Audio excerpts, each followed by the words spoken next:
आज 26/11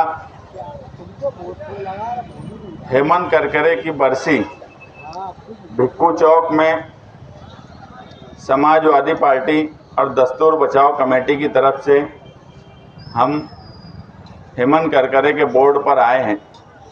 ये वही हेमंत करकरे साहब हैं जिन्होंने इस मुल्क में भगवा आतंकवाद को दुनिया के सामने लाया। इससे पहले बोला जाता रहा कि भगवा आतंकवाद भी इस मुल्क की साख को खोखला कर रहा है और इल्ज़ामात दूसरों पर लगाए जा रहे हैं, मगर दुनिया ने उसको 2008 भिक्खू बम ब्लास्ट के बाद माना। हमारा शहर उससे पहले भी एक बम ब्लास्ट 2006 में झेल चुका था। उस वक्त भी निहाल साहब कहा करते थे कि हिंदुस्तान में और ख़ास तौर से अगर कश्मीर को छोड़ दिया जाए तो कोई मुसलमान कब्रिस्तान में या मस्जिद में बम ब्लास्ट नहीं कर सकता। निहाल साहब ने उस वक्त निधर्मी संगठन बनाकर एहतजाज भी किया। मालेगांव शहर का मेरे ख्याल से सबसे लंबी चक्री भूख हड़ताल 203 दिन तक मुशर्रफ चौक में चली। बोलने का मतलब ये है कि ये शहर हमेशा मुल्क को एक राह देता है और जो निहाली सोच रखते हैं वही मुस्तकबिल में क्या होने वाला है वो बताते हैं। उस वक्त भी बड़े अफसोस के साथ कहना पड़ता है कि हमारे यहाँ भी कुछ अलग अलग बयानात आए, मगर जो बात निहाल साहब बोला करते थे आखिर में वही सच साबित हुई और हेमंत करकरे साहब ने 2008 बम ब्लास्ट के वक्त उस बात को साबित किया। 26/11 मुंबई अटैक, अगर मैं कहूँ तो इस मुल्क में सबसे ज़्यादा किसी का नुकसान हुआ तो वो इस मुल्क की अक़लियत ख़ास तौर से मुसलमानों का हुआ।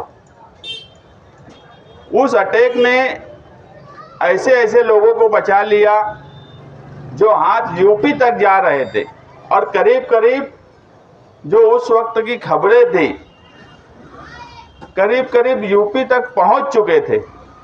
मगर बड़े अफसोस के साथ कहना पड़ रहा है कि ऐसे वक्त में हेमंत करकरे का शहीद होना इस मुल्क की अक़लियत और इंसाफ पसंद आवाम के लिए सबसे अफसोसनाक बात थी। आज जिन पर हाथ पहुंचने वाला था मुख्यमंत्री बन गए, कुछ लोग अलग अलग ओहदों पर चले गए। ऐसा ईमानदार ऑफिसर जिसको जो इंसाफ के लिए कितनी तकलीफ़ें झेला है ये मैं भी जानता हूँ, उनके घर के लोगों ने कितनी तकलीफ़ झेली है ये मैं भी जानता हूँ।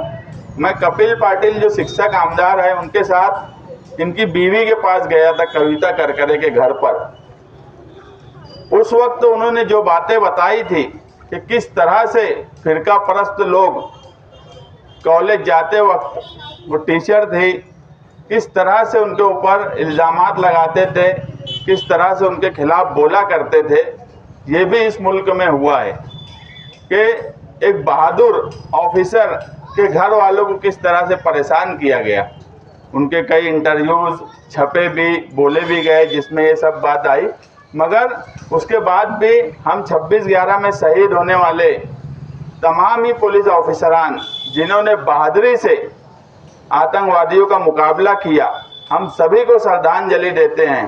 हेमंत करकरे को इसलिए खुसूसी तौर पर श्रद्धांजलि देते हैं कि उनका रिश्ता इस भिक्खू चौक बम ब्लास्ट से था। वो ATS के उस वक्त के चीफ थे और बड़ी जवांमर्दी से उन्होंने उसकी तफ्तीश की। आज जो कोर्ट में हो रहा है, गवाह भिक्खू चौक बम ब्लास्ट के अपने बयानात से मुकर रहे हैं, ये भी हम पढ़ रहे हैं, देख रहे हैं।